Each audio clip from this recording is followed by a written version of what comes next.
நாளன்று கிறிஸ்துமஸ் என்ற பெயரில் கொண்டாடப்படுகிறது.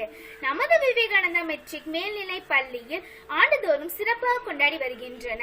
இயேசு கிபி சுமார் 37ஆம் ஆண்டில் பிறந்தார். கிபி 101இல் இறந்தார். இவர் யூத சமயத்தை சார்ந்த ஒரு குரு, வரலாற்று ஆசிரியர். தூய ஆவியின் மூலம் கன்னி மரியா கருவுற்று இயேசுவை ஈன்றெடுத்தார். இயேசு பல்வேறு அற்புதங்களை நிகழ்த்தினார். மக்களின் பாவங்களை போக்க சிலுவையில் தன்னை பலியாக கொடுத்தார். இறந்த நாளில் இருந்து அடுத்த 3ஆம் நாள் சாவினின்று உயிர்த்தெழுந்து விண்ணேற்றம் அடைந்தார். திருமுழுக்கு அளிப்பர் என்னும் பெயர் கொண்ட யோவான் ஒரு நல்ல மனிதர். அவர் தண்ணீரினால் குளிப்பாட்டு அளிக்க முன் வந்தவர். இதனால் அவர்கள் பாவங்கள் மட்டும் கழுவப்படும் என்றில்லாமல் அவர்களது உடலும் தூய்மை அடையும். அவரின் போதனைகளை ஏற்று நாமும் தூய்மை அடைவோம். A warm good morning to all of you present here in this auspicious day, and I want to welcome you all in the day when you feel hungry, clothe the naked, forgive the guilty, welcome the unwanted, care for the ill, love your enemies, and do unto others so you should have done unto you. May this year be the more challenging than the year before spread the happiness all around you. It's Christmas! Merry Christmas to you and your family. Ladies and gentlemen, Christmas is all about celebration, and now play and make a good cheer because Christmas comes once a year. So I bring a round of applause to start day with holiness and happiness. I would like to call upon our school students. English, oh English, come all a year.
Celebration and come on inside everyone wants to dance, so come on ladies and gentlemen, dance from your heart, love the music and the audience will love return. Now I call upon our school girls to a dance performance. இயேசு இளமை பருவத்தில் இருந்தே தமது மக்களுக்கு போதிக்க தொடங்கினார். இயேசுவின் இளமை பருவம் பற்றி நற்செய்திகள் பல உள்ளன. மனிதர்கள் கடவுளையும் பிறரையும் அன்பு செய்ய வேண்டும் என்று வலியுறுத்திய இயேசு அனைவரையும் தம்மை போல் பிறரை அன்பு செய்யுமாறு வலியுறுத்தினார். பகைவரையும் அன்பு செய்ய வேண்டும் என்று அவர் போதித்தார். கடவுளை நம்பி வாழ வேண்டும் என்னும் உலக பொருட்கள் மீது பற்று வைக்க கூடாது என்னும் அவர் அறிவுறுத்தினார். உலகின் முடிவில் இறந்தோர் அனைவரும் உயிர்த்தெழுவர் என்றும் அப்பொழுது ஒவ்வொருவரும் அவர் செயலுக்கு ஏற்ப நிலை வாழ்வையோ தண்டனையோ பெறுவர் என்னும் இயேசு கூறியிருக்கிறார்.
இயேசுவின் பிறப்பு.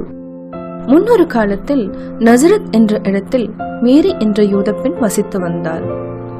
அவள் மிக விரைவில் ஜோசப் என்ற இளைஞனை திருமணம் செய்ய போகிறாள். ஓர் இரவு மேரி தூங்கிக் கொண்டிருந்த பொழுது ஒரு அதிசய குரல் கேட்டாள். அவள் கண் திறந்து பார்த்த பொழுது பிரகாசமான ஒளியை கண்டாள். திடீரென்று அவள் முன்னால் ஒரு தேவதூதர் நின்று கொண்டு இருந்தார். நீங்கள் யார் என்று மேரி கேட்க, நான் கடவுளின் தேவதூதர் என்று கேப்ரியல் சொன்னார். மேரி, பயப்பட வேண்டாம், கடவுள் என்னை உங்களிடம் அனுப்பியுள்ளார். கடவுளுக்கு முக்கியமான ஒன்றை செய்ய உங்களை தேர்ந்தெடுத்து இருக்கிறார்கள். சிறந்த சேவைக்காக கடவுள் என்னை தேர்ந்தெடுத்துள்ளார் என்பதை அறிந்து நான் மிக்க மகிழ்ச்சி அடைகிறேன். கடவுளின் விருப்பத்தை நிறைவேற்ற நான் எதையும் செய்வேன். மிக விரைவில் உங்களுக்கு ஒரு மகன் பிறப்பான் என்று கேப்ரியல் சொன்னார். உங்களுடைய மகனை இயேசு என்று அழைப்பார்கள். இவர் கடவுளின் குழந்தை. இவர் மக்களுக்காக பெரிய நல்ல காரியங்களையும் நல்ல செயல்களையும் செய்வார். எனக்கு மகனா? இது எப்படி சாத்தியமாகும்? எனக்கு இன்னும் திருமணம் கூட ஆகவில்லையே. மேரி அதிர்ச்சியானாலும் அவள் அமைதியாகிறாள். நான் கொடுத்து வைத்தவள் என்று தேவதூதரை பார்த்து தலை வணங்கினாள். மேரி நிமிர்ந்த பொழுது தேவதூதர் மறைந்தார். அடுத்த நாள் காலையில் மேரி ஜோசப்பிடம் என்ன நடந்தது என்றும் தேவதூதர் சொன்னதையும் சொல்கிறாள். இவர்கள் இருவரும் திருமணம் செய்து கொள்ள முடிவு செய்கிறார்கள். திருமணமும் முடிந்தது. விரைவிலேயே மேரி கர்ப்பமாகிறாள். நசரத்தின் அரசர் ஒரு புதிய சட்டத்தை அறிவிக்கிறார். அவர் எத்தனை குடிமகன்கள் நம் நாட்டில் இருக்கிறார்கள் என்பதை அறிய விரும்பினார். எனவே மக்கள் தொகை கணக்கெடுப்பிற்கு அனைவரையும் பதிவு செய்ய சொல்கிறார். ஜோசப் பெத்லெஹம் என்ற மற்றொரு ஊரை சேர்ந்தவர். மேரியும் ஜோசப்பும் பெத்லெஹேம் செல்ல முடிவு செய்தனர். ஏனென்றால் அங்குதான் மக்கள் தொகை கணக்கெடுப்புக்கு ஜோசப் பதிவு செய்ய வேண்டியிருந்தது. நசரத்திலிருந்து பெத்லெஹேம் செல்ல வெகு தூரம் பயணம் செல்ல வேண்டியிருந்தது. பெத்லெஹேம் செல்ல சில நாட்கள் பயணம் செய்ய வேண்டியிருக்கும். மேரி கர்ப்பமாக இருந்ததால் அவளுக்கு ஒரு கஷ்டமான பயணம் என்று ஜோசப்பிற்கு கவலையாக இருந்தது. அவர்கள் இருவரும் பெத்லெஹேமை அடைந்த பொழுது இருட்டாக தொடங்கியது. ஜோசப் மேரியிடம், நீ சிறிது நேரம் மரத்தினடியில் ஓய்வு எடுத்துக்கொள், நாம் இருவரும் ஓய்வு எடுக்க வேறு ஒரு தங்குமிடம் தேடிக்கொண்டு வருகிறேன். ஜோசப் ஒவ்வொரு வீட்டின் கதவையும் தட்டுகிறார். ஆனால் தங்குவதற்கு ஒரு இடமும் கிடைக்கவில்லை. மேரி குழந்தையை பெற்றெடுக்கும் நேரமும் நெருங்கிக் கொண்டு இருந்தது. அவர்கள் இருவரும் குழந்தையை பெற்றெடுக்கக்கூடிய இடத்தை தேடுகிறார்கள். மேரி ஜோசப்பை பார்த்து, கவலைப்படாதீர்கள், கடவுள் நம்மை நன்றாக கவனித்துக் கொள்வார். இருவரும் ஒரு குடிசையை பார்க்கிறார்கள். உள்ளே செல்கிறார்கள். அங்கு நிறைய வைக்கோல் வைக்கப்பட்டு இருந்தன. மேரி வசதியாக ஓய்வெடுக்க அழகான ஒரு வைக்கோல் படுக்கையை செய்ய ஆரம்பிக்கிறார். இது ஒரு அழகான இரவு. நட்சத்திரங்கள் திடீரென்று பிரகாசமான ஒளியுடன் பிரகாசிக்க ஆரம்பித்தன. மேரி ஒரு அழகான ஆண் குழந்தையை பெற்றெடுத்தாள். உலக இரட்சகராகிய இயேசு பிறந்ததில் மிகவும் மகிழ்ச்சியாக இருந்தனர் இருவரும். ஜோசப் குழந்தை பிறந்த சந்தோஷத்தில் குட்டி வைக்கோல் படுக்கையை இயேசுவிற்காக தயார் செய்கிறார். குழந்தை படுக்க வைத்தவுடன் வசதியாக உறங்க ஆரம்பிக்கிறது. பெத்லெஹேத்திற்கு அருகில் உள்ள மலையில் இரவில் ஆடு மேய்ப்பவர்கள் சிலர் தங்கள் ஆடுகளை கவனித்துக் கொண்டு இருந்தார்கள். திடீரென்று ஆகாயத்தில் ஆச்சரியப்படுமாறு ஒரு நட்சத்திரம் இவர்கள் இருவருக்கும் தெரிகிறது. இது மிகவும் பிரகாசமான ஒளியுடன் தெரிந்தது. சிறிது நேரம் அவர்களால் கண்களை திறக்க முடியவில்லை. அவர்கள் கண் திறந்து பார்த்த பொழுது அவர்கள் முன் தேவதூதர் நின்று கொண்டிருந்தார். தேவதூதர் சொல்கிறாள், இருவரும் பயப்படாதீர்கள், நான் ஒரு நற்செய்தி கொண்டு வந்து இருக்கிறேன் உங்களுக்கு. இன்று பெத்லெஹேம் நகரில் ஒரு அழகான ஆண் குழந்தை பிறந்து இருக்கிறது. அவர்தான் உங்களின் கடவுள் என்று தேவதூதர் சொல்கிறார். ஆடு மேய்ப்பவர்கள் இருவரும் குழம்பி போனார்கள். ஆனால் இருவரும் பெத்லெஹேம் சென்று அந்த அதிசய குழந்தையை பார்க்க வேண்டும் என்று முடிவு செய்கிறார்கள். பெத்லெஹேம் சென்று அடைந்த போது இருவரும் அங்கு இருக்கும் ஒரு குடிசையில் மேரி, ஜோசப் மற்றும் இயேசுவை பார்க்கிறார்கள். இவர்கள் இருவரும் குழந்தை இயேசுவை பார்த்தவுடன் அவர்கள் தன் கால்களை மடக்கி கைகளை இருகரம் கூப்பி வணங்குகிறார்கள். ஆடு மேய்ப்பவர்கள் இருவருக்கும் ஒருவிதமான சந்தோஷமும் கடவுளை பார்த்துவிட்டோம் என்ற மன திருப்தியும் அடைகிறார்கள். அவர்கள் இருவரும் மக்களை ஒன்று திரட்டி என்ன நடந்தது என்று அனைவரிடத்திலும் சொல்கிறார்கள். குழந்தை இயேசுவின் பிறப்பு அனைத்து இடங்களிலும் பரவத் தொடங்கியது. Smile that radiates loud to all the people around, everyone makes happy. When hearts are free, glooms no wonder smiles. Or in blooms with heart full of love and happiness.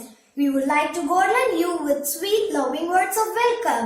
May I invite our energetic CEO and robotic engineer Arun Malivarman sir to welcome address.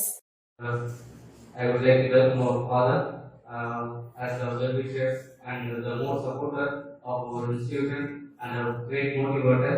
And once again, father told that give a separate day to motivate our teachers. So such a good relationship between our father and our institution. I take this place and opportunity to welcome once again our father for this great day, and our management was kids and who are going to watch this show through the online. So everyone of you, I just welcome everyone and I listen to the meeting in the meditation. Thank you. We feel honored to have with us Leo Joseph sir. You hardly need any introduction. You have made all of us proud by your distinguished work of district vision and fountainhead of illuminating ideas of knowledge and experience and inspiration of all of us. We welcome you to the special day. My spirit of Christmas bring you peace, the goodness of Christmas give you hope, the warmth of Christmas grant you love. Now I request our honorable correspondent Sir Dr. N. Manivanan to felicitate the chief guest Leo Joseph sir.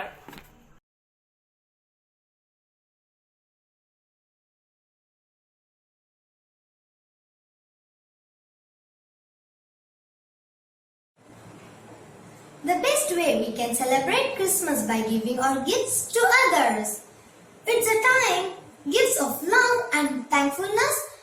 It's a time where we can stop to remember those who are often forgotten. We can reach out to help those in need. We can share our thankfulness by raising out those in need. It's give greater than our chance.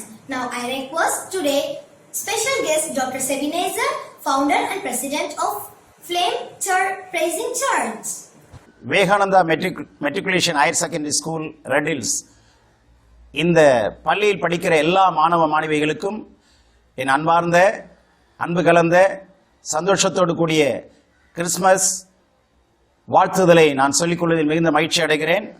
அருமையான correspondent doctor என் மணிவண்ணன் அவர்களுக்கும் நான் நன்றியுடையவனாக இருக்கிறேன். ஒவ்வொருத்தரையும் இந்த நாளிலே ஆண்டவராகிய இயேசு கிறிஸ்துவினுடைய பிறப்பின் செய்தியை சொல்லி வாழ்த்துவதில் மிகுந்த சந்தோஷம் அடைகிறேன்.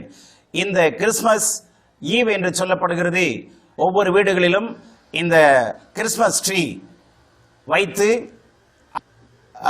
வண்ண விளக்குகளை ஏற்றி விதவிதமான வண்ண விளக்குகளோடு கூட சாயந்தரம் முதல் இரவு முழுவதும் அவர்கள் அந்தந்த வீடுகளிலே சந்தோஷமாய் கூடி கூடி அது ஆடல் பாடலோடு கூட அந்த பண்டிகையை கொண்டாடுவது அவர்களுக்கு வழக்கம். கிறிஸ்மஸ் ட்ரீ வைத்து ஒரு குடில் வைத்து அதிலே ஆண்டவர் இயேசு கிறிஸ்து அந்த சத்திரத்திலே குழந்தையை போல பிறக்கிறது போல அந்த குழந்தையாய் மரியாள், தேவதூதர்கள், மந்தையின் மேய்ப்பர்கள் இவர் எல்லாரையும் வைத்து நட்சத்திரங்களை அங்கே பளிச்சிடும்ப செய்து அல்லது நட்சத்திர விளக்குகளை போட்டு இப்படி வீடுகள் தோறும், தெருக்கள் தோறும், கிராமங்கள் தோறும், பட்டணங்கள் தோறும் ஆண்டவர் இயேசு கிறிஸ்துவினுடைய பிறப்பை அறிவிப்பது வழக்கமாயிருக்கிறது. இந்த வழக்கத்தின்படிதான் நாமும் இந்த தேசத்தில் மாத்திரமல்ல உலகம் முழுவதும் அப்படியாக ஆண்டவர் இயேசுவினுடைய பிறப்பை இந்த டிசம்பர் மாதங்களிலே கொண்டாடி மகிழ்ந்து கொண்டிருக்கிறார்கள். ஆகவே அந்த மகிழ்ச்சியோடு கூட நானும் உங்களை வாழ்த்துவதில் சந்தோஷப்படுகிறேன். கடவுள் உங்களை ஆசீர்வதிப்பாராக. Thank you, sir, for your valuable words. நான் உன்னை தாயின் வயிற்றில் உருவாக்கும் முன்னே உன்னை அறிந்தேன். நீ கர்ப்பத்திலிருந்து வெளிப்படும் முன்னே நான் உன்னை பரிசுத்தம் பண்ணி உன்னை ஜாதிகளுக்கு தீர்க்கதரிசியாக பண்ணி உன்னை கட்டளையிட்டேன் என்று சொன்னார் இயேசு. இயேசுவின் பிறப்பு பற்றி பாடி மகிழ்விக்க நமது பள்ளி மாணவிகள் வருகின்றார்கள். எல்லோருக்கும் மிகுந்த சந்தோஷத்தை உண்டாக்கும் நற்செய்தியை உங்களுக்கு அறிவிக்கிறேன். இன்று கர்த்தராகிய கிறிஸ்து என்னும் இரட்சகர் உங்களுக்கு தாவீதின் ஊரிலே பிறந்திருக்கிறார்.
உம்முடைய வசனம் என் கால்களுக்கு தீபமும் என் பாதைக்கு வெளிச்சமாகி இருக்கிறது என்பதை உணர்த்த தேவனின் வார்த்தைகளை கூற வருகிறார்கள் நம் பள்ளி மழலையர்கள்.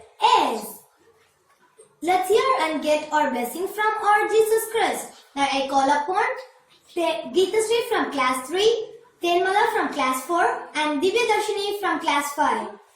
The angel said to her, "Don't be afraid, Mary. God has been gracious to you. You will become pregnant and give birth to your son, and you will name him Jesus." Thank you for this opportunity. I wish you Merry Christmas and Happy New Year. இதோ கருவிற்றிருக்கும் அந்த இளம்பெண் ஒரு ஆண் மகனை பெற்றெடுத்தார். அக்குழந்தைக்கு அவர் Emmanuel என்று பெயரிடுவார். ஏசாயா 7:14. இனிய Christmas நல்வாழ்த்துக்கள். The book of Isaiah, chapter 7, verses 14. Therefore a Lord himself and will give a sign. The virgin will be with child and will give birth a son. And we all call him Emmanuel. This is a word of God. Thanks be to God. Behold, I am coming soon. My reward is with me. I'll give to everyone according to what he has done. These are the words said by Lord Jesus. The thoughtful knowledge of Bible. To read the valuable words of Bible, I invite Antonia Malmis. Please, miss. லூக்கா எழுதிய தூய நற்செய்தியிலிருந்து வாசகம். அதிகாரம் 1, இறைவசனங்கள் 26 முதல் 38 முடிய.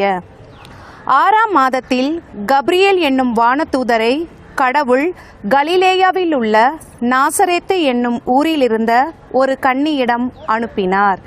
அவர் தாவீது குடும்பத்தினராகிய யோசேப்பு என்னும் பெயருடைய ஒருவருக்கு மன ஒப்பந்தமானவர். அவர் பெயர் மரியா. வானதூதர் மரியாவுக்கு தோன்றி, அருள்மிக பெற்றவரே வாழ்க, ஆண்டவர் உம்மோடு இருக்கிறார் என்றார். இவ்வார்த்தைகளை கேட்டு அவர் கலங்கி, இந்த வாழ்த்து எத்தகையதோ என்று எண்ணிக்கொண்டிருந்தார். வானதூதர் அவரை பார்த்து, மரியா, அஞ்ச வேண்டாம், கடவுளின் அருளை கண்டடைந்துள்ளீர். இதோ கருவுற்று ஒரு மகனை பெறுவீர்.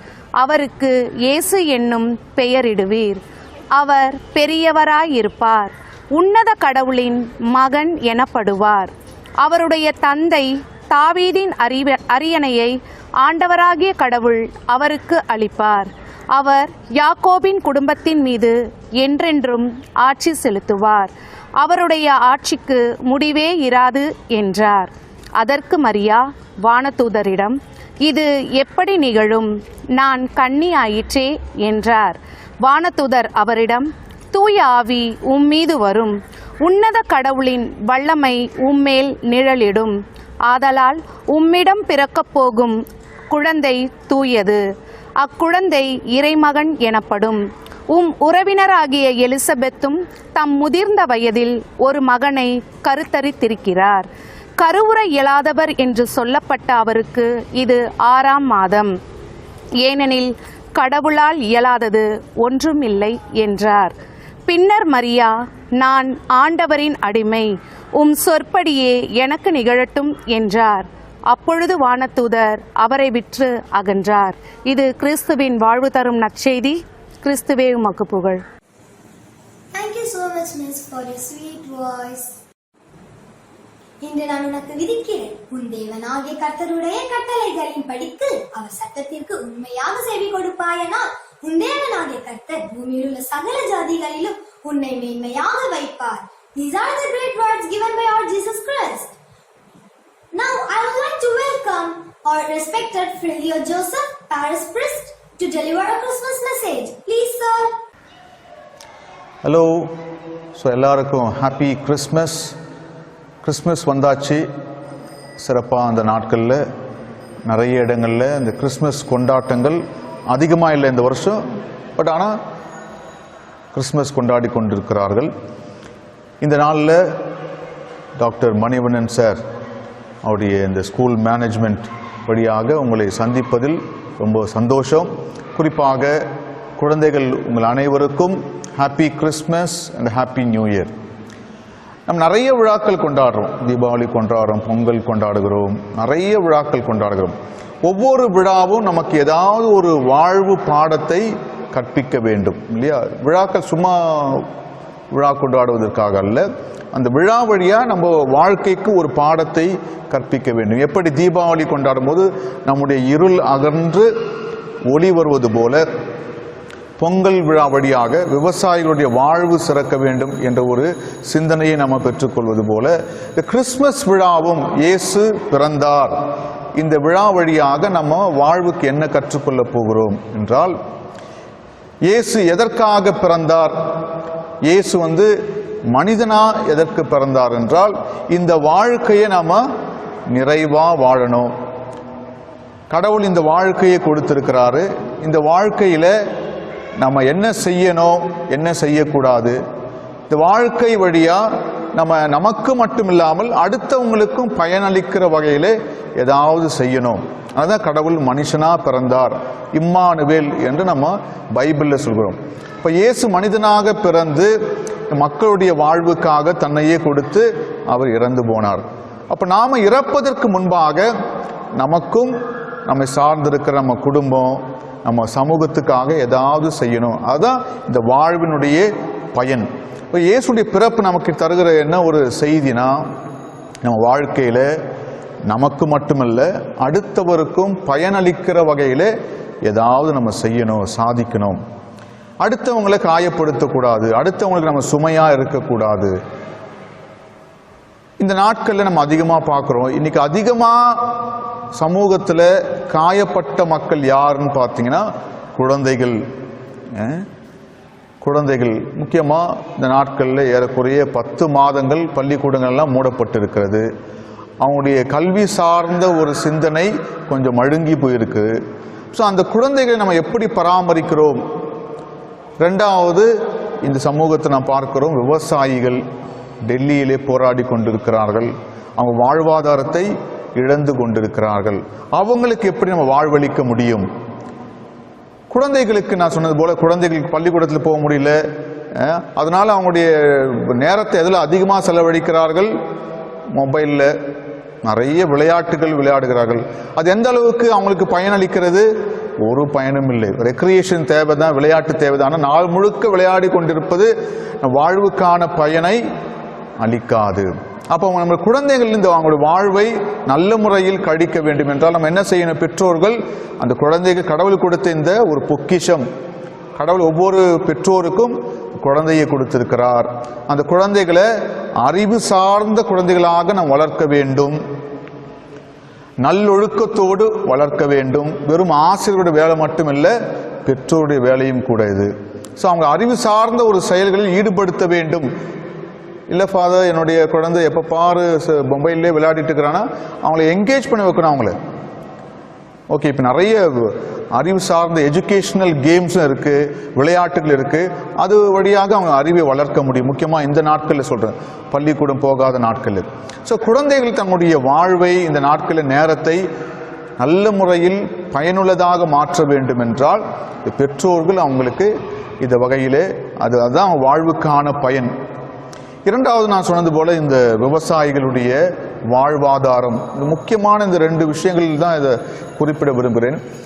ஏன் அவங்க ஏதோ டெல்லியில் அவங்க போராடுகிறார்கள், நமக்கு என்ன வேலை, நமக்கு சும்மா இருக்கலாம் அப்படின்னு நினைக்காம, விவசாயிகளுடைய வாழ்வாதாரத்தை நாம் உயர்த்தும் பொழுதுதான் நாளைக்கு நம்ம வீட்டில் சாப்பாடு பொங்கும். நான் விதைக்கிற விதைக்கு அவங்களால நல்ல ஒரு விளைச்சலை ஈட்ட முடியவில்லை, அது நல்ல விலைக்கு விற்க முடியவில்லை என்றால் அவங்களுடைய வாழ்வாதாரத்தை இழந்து விடுவார்கள். அவங்களுடைய வாழ்வை இழக்கும் போது நாமும் அதிலே பாதிக்கப்படுவோம். அப்போ இப்போ நான் எதை யோசிக்கணும்? குறிப்பாக இந்த நாட்களில் எப்படி இந்த விவசாயிகளை நம்ம உயர்த்த முடியும்? நம்மளால் ஒன்றும் பண்ண முடியாது. அரசாங்கம் பெரிய அளவில் செய்யணும் என்று காத்துக்கொள்ளாமல் என்னால் முடிந்த அளவுக்கு என்ன செய்ய முடியும்? ஒருவேளை இதை நாம் சில பேர் ஏற்றுக்கொள்ளலாம், சில பேர் ஏற்றுக்கொள்ள முடியாது. பெரிய பெரிய சூப்பர் மார்க்கெட் இல்லையா, அங்கெல்லாம் போய் அங்கே மலிவு விலையில கொடுக்குறாங்க, ₹1 ₹2 ரொம்ப கம்மியா இருக்கு, சரி வாங்கி கொள்ளலாம் என்ற சிந்தனையை நம்ம விட்டுட்டு நம்ம தெருவோரம் நம்ம வீட்டு பக்கம் வருகிற சின்ன சின்ன வியாபாரிகள், தயிர் விற்கிறவங்க, இல்லை காய்கறி விற்கிறவங்க, பூ விற்கிறவங்க, அவங்கக்கிட்ட பொருட்களை வாங்கும் பொழுது நாம கொடுக்கிற அந்த சின்ன சின்ன ஒரு தொகை அவங்க வாழ்வாதாரத்தை உயர்த்தும். அப்போ இந்த ரெண்டு விஷயங்கள், குழந்தைகளுடைய வாழ்வாதாரத்தை நாம் எப்படி உயர்த்த முடியும், அவங்களுடைய வாழ்வை எப்படி சிறக்க வைக்க முடியும், அவங்க நேரத்தை பயனுள்ளதாக மாற்ற வேண்டும். ரெண்டாவது, சமூகம் சார்ந்த ஒரு சிந்தனை, அவங்க ஏழை விவசாயிகளுடைய வாழ்வாதாரத்தை எப்படி மாற்ற முடியும், அவங்க விளைவிக்கிற பொருட்களை நாம் பெரிய பெரிய சூப்பர் மார்க்கெட்டில், மால்ஸில் போய் வாங்காமல் ஒரு ரூபா 2 ரூபாய் அதிகமாக இருந்தாலும் பரவாயில்ல, அந்த ஏழை வியாபாரிகள், விவசாயிகள் அவங்ககிட்ட வாங்கும்பொழுது அந்த குடும்பத்தை நம்ம வாழ வைக்கிறோம். அவை இயேசுடைய பிறப்பு என்னன்னா, நான் எதற்காக பிறந்தேன் குழந்தை இயேசுவாக என்றால், நீங்க வாழ்வு பெற வேண்டும், அந்த வாழ்வை நிறைவாய் பெற்றுக்கொள்ள வேண்டும். நம்ம எல்லாரும் வாழ்க்கையில சந்தோஷமா இருக்கணும் தான் நம்ம ஆசைப்படுறோம். யாரும் நூடுல்ஸ் ஆகணும்னு யாரும் விருப்பப்படுவதில்லை. நம்ம எல்லாம் சந்தோஷமா இருக்கணும். அந்த நிறைவை தான் கடவுள் எதிர்பார்க்கிறாரு. கிறிஸ்தவ கடவுளாக இருந்தாலும் சரி, இந்து கடவுளாக இருந்தாலும் சரி, இஸ்லாமிய கடவுளாக இருந்தாலும் சரி, எல்லா கடவுளும் நம்மிடமிருந்து எதிர்பார்ப்பது, கடவுள் நான் இந்த வாழ்க்கையை உனக்கு கொடுத்திருக்கிறேன், அதை நல்ல முறையில் பயனுள்ள வகையில் நாம் வாழ வேண்டும். நமக்கு மட்டுமல்ல, நான் மட்டும் சந்தோஷமா இருந்தா போதும் அப்படின்னு நினைப்பது சுயநலம். நானும் சந்தோஷமா இருக்கணும், அடுத்தவங்களும் சந்தோஷமாக்கணும். இதுல வைசி வர்சா, அடுத்த நிலைக்கு போகக்கூடாது. மற்ற எல்லாரும் சந்தோஷமா இருக்கும், நான் நொந்து நூடா போயிடுவேன் அப்படின்னு நினைப்பது அது சரியில்லை. அது சாடிசம் இல்லையா, தன்னுடைய துன்பத்தை வருவித்துக் கொள்வது. ஆக இந்த நாளில் சிறப்பாக இந்த நிகழ்வு வழியாக, இந்த வீடியோ வழியாக உங்களை சந்திப்பதில் மகிழ்ச்சி. இயேசு கிறிஸ்துவனுடைய பிறப்பு வாழ்த்துக்களை தெரிவித்துக் கொள்கிறோம். குறிப்பாக டாக்டர் மணிவண்ணன் சார், அவருடைய உடன் பணியாற்றுகிற ஆசிரியர் பெருமக்கள், தி மேனேஜ்மெண்ட் எல்லோருக்கும் இயேசு கிறிஸ்துவனுடைய கிறிஸ்துமஸ் பிறப்பு விழா வாழ்த்துக்களையும் புத்தாண்டு வாழ்த்துக்களையும் தெரிவித்துக் கொண்டு, நாம் இந்த வாழ்வை நிறைவாக வாழணும், நமக்கும் அடுத்தவருக்கும் பயனுள்ளதாய் இந்த வாழ்வு மாறணும் என்று உங்களுக்கு விஷ் பண்ணி உங்களுக்கு விடைபெறுகிறேன். நன்றி. Thank you. God bless you all. Christmas means the Father gave His Son, the Son gave His life. Without giving there is no true Christmas, and without sacrifice there is no true worship. Now we are going to celebrate our Christmas birthday by cutting a cake. Cake cutting, please. நட்ட நடு ராத்திரியில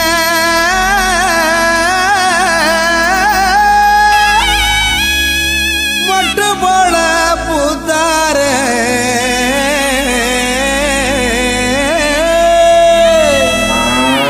மாட்டு கொட்டகையில் உதித்தாரே,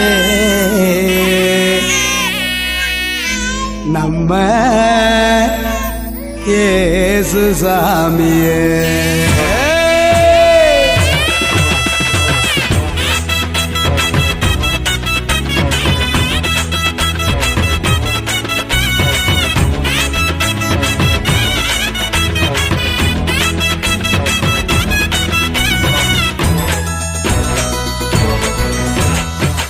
நடு ராத்திரியில் கொட்டும் பண்ணி சாரலில மொட்டு போல பூத்தாரே இயேசு சாமி, மாட்டு கொட்டகையில் உதித்தாரே இயேசு சாமி. நடு ராத்திரியில் கொட்டும் பண்ணி சாரலில மொட்டு போல பூத்தாரே இயேசு சாமி, மாட்டு கொட்டகையில் உதித்தாரே இயேசு சாமி. மெட்டு கட்டி பாடுவோம், கை தட்டி ஆடுவோம், மெட்டு கட்டி பாடுவோம், கை தட்டி ஆடுவோம், கஷ்டமெல்லாம் போக்கிடுவார் இயேசு சாமி, நம்ம இஷ்டம் போல வாழ வைப்பார் ஒன்று கூடி, கஷ்டமெல்லாம் போக்கிடுவார் இயேசு சாமி, நம்ம இஷ்டம் போல வாழ வைப்பார் ஒன்று கூடி. நடு ராத்திரியில் கொட்டும் பண்ணி சாரலில மொட்டு போல போத்தாரே இயேசு சாமி, மாட்டு கொட்டகையில் உதித்தாரே இயேசு சாமி.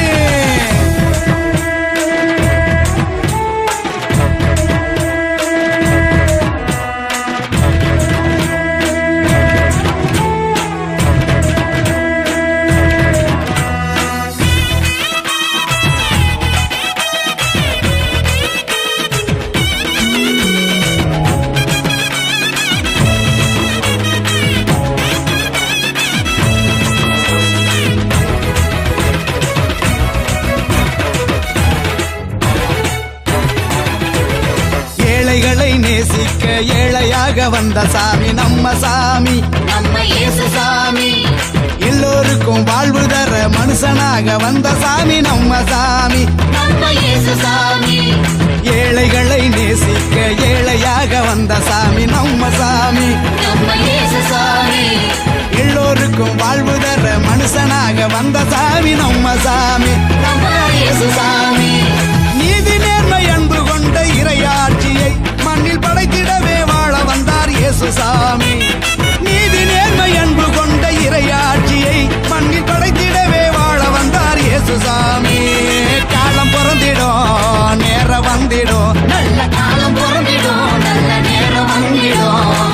அன்பு அமைதி ஆண்டவரின் ஆசி கிடைச்சிடும். நட்ட ராத்திரியில் கொட்டும் பள்ளி சாரலில முட்டு போல பூத்தார இயேசு சாமி, பாட்டு கொட்டகையில் உதித்தார இயேசு சாமி.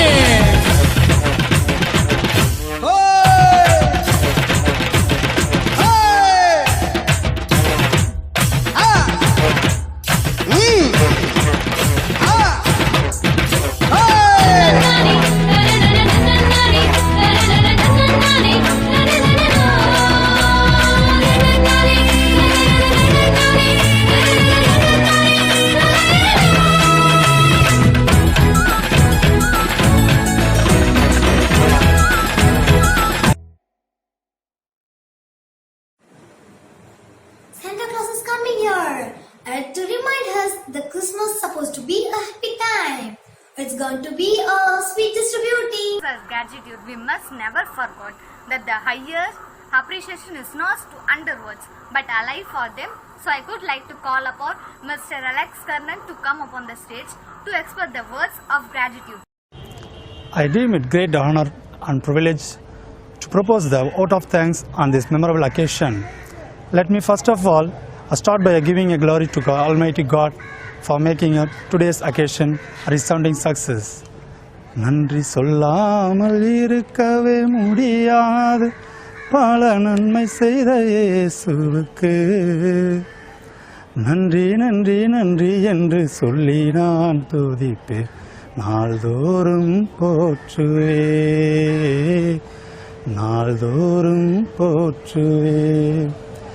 மரண பள்ளத்தாக்கில் நான் நடக்கும் போதெல்லாம் பாதுகாத்தீரையா. மரண பள்ளத்தாக்கில் நான் நடக்கும் போதெல்லாம் பாதுகாத்தீரையா. மீண்டும் ஜீவனை கொடுத்து நீர் என்னை வாழ வைத்தீரையா. மீண்டும் ஜீவனை கொடுத்து நீர் என்னை வாழ வைத்தீரையா, வாழ வைத்தீரையா. Yeah, first and foremost, I thank our special guest, Dr. S. Ebenezer sir, the founder and president of a Flame of Fire Praising Church, who despite his busy schedule has found time to grace this occasion. Thank you, sir. The second, we are grateful to our correspondent sir, Dr. Manivanan sir, for his words of encouragement. His able guidance has always encouraged us. Thank you, sir. I thank our well-wisher, Reverend Foster Leo Joseph, a priest of the Christ the King Church, for his stewardship, support and vision and commitment. Thank you, Pastor. And I also express my heartfelt thanks, Mr. Arun sir, CEO Vivekananda Metric Higher Secondary School. Thank you, sir. My heartfelt thanks to Mr. Selvakumar sir, Principal of Vivekananda Metric Higher Secondary School, for unsustained support for us. Thank you very much, sir. Last but not least, I thank you, my dear parents and friends, students, for your cooperation in making this function a resounding success. Thank you, parents. Finally, I leave you this inspiring quote of the Martin Luther King. Is a very good quote he is given at this occasion. An individual has not started living until he rises above the confines of his individualistic concern to the broader concerns of all humanity. Once again, I'll thank you all success. Wish you a happy Christmas and happy New Year. Thank you very much.